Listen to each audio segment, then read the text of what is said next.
إن الحمد لله نحمده ونستعينه ونستغفره ونعوذ بالله من شرور أنفسنا ومن سيئات أعمالنا من يهده الله فلا مضل له ومن يضلله فلا هادي له واشهد أن لا إله إلا الله وحده لا شريك له واشهد أن محمدا عبده ورسوله اللهم صل على محمد وعلى آله وأصحابه ومن تبعهم بإحسان إلى يوم الدين يا أيها الذين آمنوا اتقوا الله حق تقاته ولا تموتن إلا وأنتم مسلمون يا أيها الناس اتقوا ربكم الذي خلقكم من نفس واحدة وخلق منها زوجها وبث منهما رجالا كثيرا ونساء واتقوا الله الذي تساءلون به والأرحام إن الله كان عليكم رقيبا يا أيها الذين آمنوا اتقوا الله وقولوا قولا سديدا يصلح لكم أعمالكم ويغفر لكم ذنوبكم ومن يطع الله ورسوله فقد فاز فوزا عظيما أما بعد فإن أصدق الحديث كتاب الله وخير الحديث حديث محمد صلى الله عليه وسلم وشر الأمور محدثاتها وكل محدثة بدعة وكل بدعة ضلالة وكل ضلالة في النار. Kaum muslimin yang dimuliakan Allah Subhanahu wa taala. Segala puji bagi Allah semata, satu-satunya ilah yang berhak untuk kita sembah. Satu-satunya ilah yang untuk kita cintai dan kita patuhi segala perintahnya. Kita bersyukur kepadanya atas semua limpah nikmat yang tak pernah habis, tak pernah berhenti kehadirannya dalam kehidupan kita. Kelak akhirnya kita semua akan kembali kepada Allah Subhanahu wa taala, dan pada saat itulah setiap kita akan dimintai pertanggungjawaban semua episode kehidupan kita di dunia ini dengan segala apa yang telah kita dapatkan dan nikmati di dunia ini. Kaum muslimin yang dimuliakan Allah, kehidupan kita di dunia ini adalah amanah, dan jika ia adalah amanah, maka ia sudah pasti akan dimintai pertanggungjawaban di hadapan Allah Subhanahu wa taala pada hari kiamat nanti.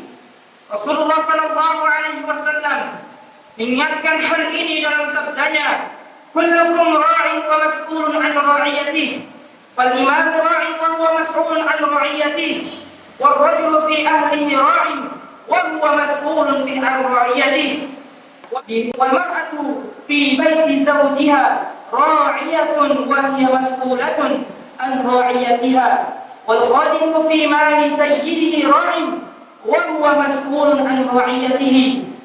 Artinya, setiap kalian adalah penanggung jawab dan akan ditanyai tentang tanggung jawabnya. Maka seorang imam atau kepala negara adalah penanggung jawab dan ia akan ditanyai tentang tanggung jawabnya. Seorang pria atau suami dalam keluarganya adalah penanggung jawab dan ia akan ditanyai tentang tanggung jawabnya. Seorang wanita atau istri adalah penanggung jawab di dalam rumah suaminya dan ia akan ditanyai tentang tanggung jawabnya. Seorang pembantu atau khadim adalah penanggung jawab terhadap harta tuannya dan ia akan ditanyai tentang tanggung jawabnya. Hadis riwayat Bukhari. Jamaah Jumat yang berbahagia, pesan baginda Rasulullah sallallahu alaihi wasallam mengajak kita semua untuk merenungkan proses penanggung-jawaban yang kita semua pasti akan mengalaminya, yaitu saat kita semua kelak berdiri di padang mahsyar, berdiri di hadapan Allah Subhanahu wa taala, lalu satu persatu kita menghadap kepada Allah Azza wa Jalla untuk mempertanggungjawabkan amanah kehidupan yang telah kita jalani di dunia ini. Seorang pemimpin dalam level apapun itu, mulai level terendah hingga level tertinggi, seperti kepala negara, para menteri, para anggota dewan, para gubernur dan para bupati dan seterusnya, pasti akan mempertanggungjawabkan amanahnya di hadapan Allah Subhanahu wa taala. Jika penduduk Indonesia hari ini ada 280 juta manusia, Maka seorang Presiden Republik Indonesia kelak di padang mahsyar nanti akan dimintai pertanggungjawaban nasib 280 juta penduduk Indonesia ini. Berapa banyak rakyat yang kelaparan, berapa banyak rakyat yang kehilangan pekerjaan, berapa banyak rakyat yang dirampas hak-haknya dan dizalimi, dan banyak lagi yang lainnya. Para anggota dewan juga demikian adanya. Kelak pada hari kiamat nanti di padang mahsyar Allah Subhanahu wa taala, amanah yang mereka pikul atas nama wakil rakyat yang gaji dan fasilitasnya diambil oleh dari uang rakyat, semuanya akan dipertanggungjawabkan di akhirat nanti di hadapan Allah Subhanahu wa taala. Tidak akan bergeser kaki mereka di padang mahsyar nanti hingga selesai detil amanah yang seharusnya mereka laksanakan sebagai wakil rakyat. Para gubernur dan kepala daerah juga akan bernasib sama.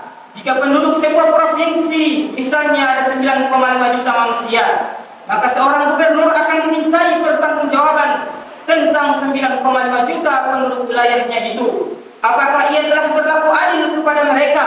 Apakah ia sudah bekerja keras untuk kemakmuran mereka? Itulah sebabnya jemaah sekalian, orang-orang terdahulu, para salafus saleh, orang-orang saleh terdahulu selalu merasa berat dan takut ketika harus berhadapan dengan amanah. Dengan amanah menjadi seorang khalifah atau gubernur. Dikisahkan suatu waktu Khalifah Abu Bakar As-Siddiq radhiyallahu anhu berjalan dan menyaksikan seekor burung yang bertengger di sebuah ranting. Beliau pun lalu berkata, "Betapa beruntungnya engkau wahai burung. Engkau terbang lalu hinggap di batang pohon, lalu engkau makan dari buahnya, lalu terbang lagi tanpa harus dihisab dan diazab. Duhai, andai aku ini sepertimu saja. Demi Allah, aku ingin sekali menjadi sebatang pohon saja di tepi jalan, yang kemudian dimakan oleh seekor unta dan dimasukkan ke dalam mulutnya. Lalu ia mengeluarkanku sebagai kotoran tanpa pernah menjadi manusia." Hilya al-Awliya halaman 52. Begitu pula yang terjadi pada Khalifah Umar bin Khattab radhiyallahu anhu yang pernah berkata, "Andai saja aku ini adalah domba saja yang ditemukan oleh tuannya, lalu disembelih untuk dihidangkan kepada siapa saja yang ia sukai, dan aku tak pernah menjadi manusia." Syu'ab al-Iman halaman 485. Kaum muslimin yang dirahmati Allah Subhanahu wa taala, hanya jiwa dan hati yang memiliki kesadaran akhirat sajalah yang bisa melahirkan ungkapan-ungkapan seperti itu. Ungkapan-ungkapan rasa takut yang sangat mendalam dan menghunjam pada pertanggungjawaban akhirat nanti. Suatu ketika Khalifah Umar bin Khattab radhiyallahu anhu membaca Al-Quran, lalu membaca Quran surat At-Tur hingga sampai ayat yang berbunyi, "Inna 'adzaba rabbika lawaqi'." Sungguh azab Tuhanmu itu pasti terjadi. Quran surat At-Tur ayat 7. Beliau pun menangis. Umar bin Khattab pun menangis terseduh-seduh karena membayangkan betapa beratnya pertanggungjawaban sebagai seorang pemimpin. Beliau menangis hingga jatuh sakit, hingga orang-orang pun datang menjenguk beliau. Saking seringnya beliau menangis jamaah sekalian, hingga di kedua pipinya ada bekas hitam karena air mata.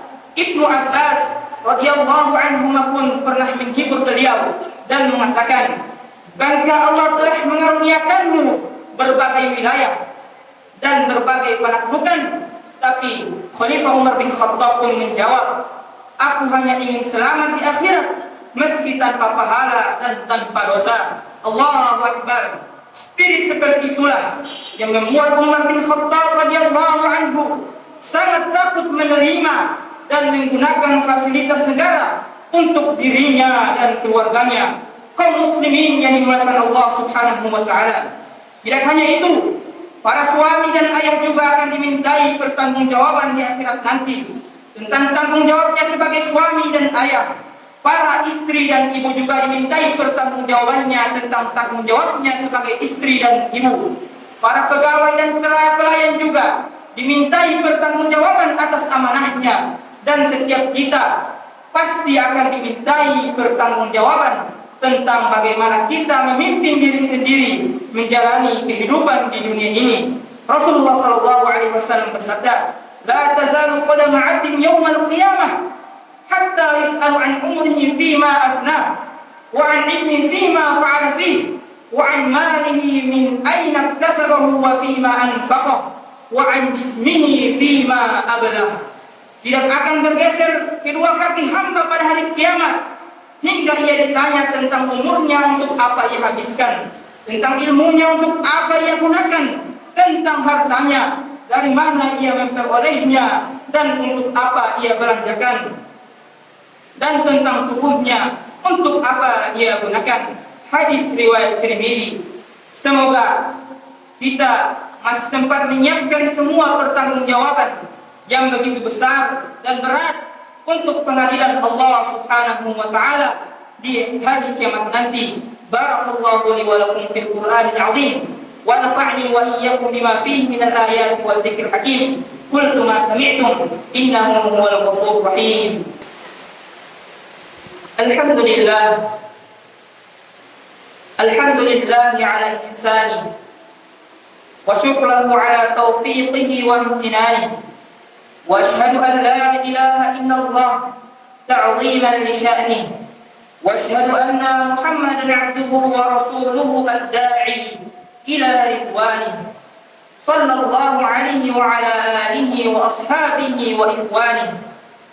Kaum muslimin yang dimuliakan Allah Subhanahu wa taala, tidak bosan-bosannya melalui khutbah Jumat siang ini kami mengingatkan tentang Gaza, Palestina, tentang saudara-saudara kita kaum muslimin di bumi para nabi dan rasul, di bumi Al-Quds yang masih terus melewati hari-hari ujian dalam penjajahan kaum Zionis Yahudi laknatullah alaih.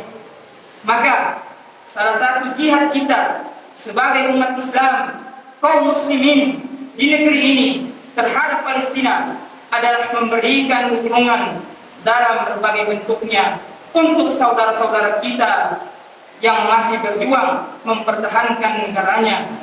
Jangan putus berdoa untuk mereka dalam setiap kesempatan yang Allah berikan untuk kita berdoa. Inna Allaha wa malaikatahu yusalluna 'alan nabi ya ayyuhalladzina amanu shallu 'alaihi wa sallimu taslima.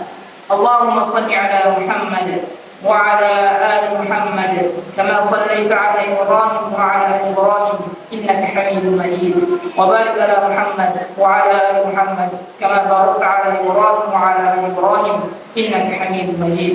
اللهم اغفر للمسلمين والمسلمات اللهم اغفر للمسلمين والمسلمات والمؤمنين والمؤمنات الأحياء منهم والأموات إنك سميع قريب مجيب دعوات. اللهم انصر إخواننا المسلمين في غزة. اللهم انصر إخواننا المجاهدين في فلسطين. ربنا اغفر لنا ذنوبنا وإسرافنا في أمرنا وثبت أقدامنا وانصرنا على القوم الكافرين. ربنا لا تزغ قلوبنا بعد إذ هديتنا وهب لنا من لدنك رحمة إنك أنت الوهاب. ربنا تقبل منا وقيامنا وسائر أعمالنا وتب علينا إنك أنت التواب الرحيم وتب علينا إنك أنت التواب الرحيم. ربنا آتنا في الدنيا حسنة وفي الآخرة حسنة وقنا عذاب النار. سبحان ربك رب العزة عما يصفون وسلام على المرسلين والحمد لله رب العالمين. قوموا إلى الصلاة.